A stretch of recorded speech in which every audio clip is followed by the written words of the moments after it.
All right, so here's what we're going to do. We're going back to Weekend at Bernie's. Bernie had such a great show, and we're going to go back to him, talk about a little bit more roofing. Okay. A couple of our listeners, plus on Bernie had a post out there that was good information that we had to get to our listeners, and I would like to also inform his clients also. We have a horror story that you're not going to believe, and this is where contractors should be out of the business that have no clue what they're doing. And so let's get to Bernie, talk about a little more about the roofing, because I know we covered a lot of the detail about the roofing, but one of the things we didn't cover was about ventilation. So we're going to have Bernie back on. He's a roofer that is going to talk a little bit more about that to give our ridge vent, ceiling fans. There's all kind of fans. Okay. So there's so much to inquire about ventilation, and a lot of people just don't know about it.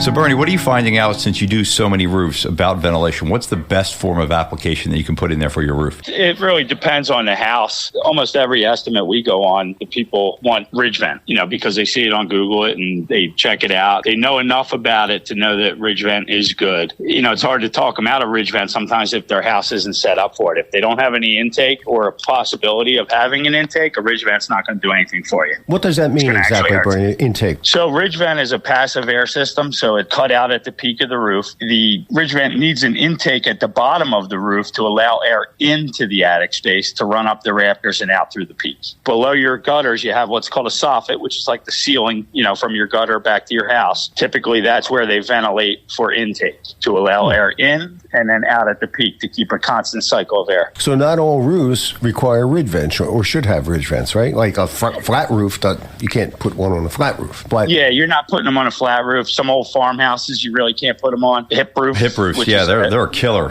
for ridge vent. Yeah, and something like that, you're going to go to a fan normally because you don't have enough air moving through it. You need the right amount of intake and the right amount of exit air to create a good system of ventilation. And people don't realize how important the right way is. I see a lot of roofers putting on a fan and a ridge vent on a house. That's not necessary, right? Not necessary, and it's counteractive. What people don't understand is they think an attic fan is going to be able to cure a lot of the delamination. Ridge vent was really designed for a delamination factor, but the bonus is it's taking out the heat. Where you have a attic fan that's sitting in the middle of a house and it's moving air, it's pulling a massive amount of CFM out to cool the attic. I tell them at that point, your house is exploding with moisture. It goes sideways and it goes up. Well, when it hits up, it's not getting through the shingles. That's a barrier layer, a waterproof barrier layer. So what that moisture is doing is it's in the plywood. It's just in the plywood. And it's sitting in that plywood, the moisture. And I said, if that attic fan is working, think about this. If you sit in your attic and you look at all those bays, now the bays are the rafters that are coming down. You have every 16 inches is a bay. Right. There's no air from that attic fan that's moving along those upper part ridges of those bays. So what the ridge vent does is it allows that air to blow on those rafter tails or the plywood in between there. And what that does is like taking a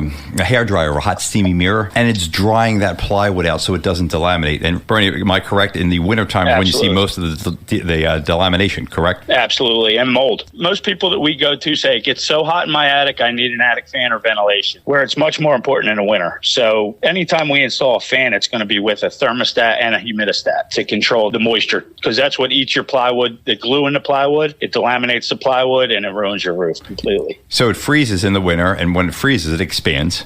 Right. And then it just starts tearing apart. How plywood's built is 3 layers, 4 layers. Some people actually still put OSB board down, which is not really designed for a roofing application. But by doing it that way, it's just you're eliminating that plywood damage. And then usually when it comes to the attic fans, I usually like to put them sometimes in there if you have an air handler for an air conditioner that are in there to keep that running a little bit more efficient. But most of the time, I'm sure you hear, Bernie, that people are like, listen, my second floor is so hot, so I'm going to need more attic fans. I'm like, well, I asked them, how much insulation is up in your second floor? Well, about 4 inches. You might want to increase that a little bit to about 13 to 15 inches. Absolutely. I think you'd find a lot of development houses today, and you say plywood should be on the roof. I don't think you're going to find it there. It's not on my house. I got OSB on my house. So is it more important that everything be done right to get the moisture out of a house that's got an OSB? Yeah, it's always important, but especially OSB. OSB will just fall apart, disintegrate. And OSB is not breathable also. Caroline told me about that. She's my healthy home expert. She was saying that when people do put it on the walls, it doesn't breathe. You want your house to breathe. That is so important to have your house breathing. I always tell people, look, if you have it on the walls, and you have a lot of moisture and you're showering and it's going through the drywall, it's going through the insulation. Well, now it's hitting a barrier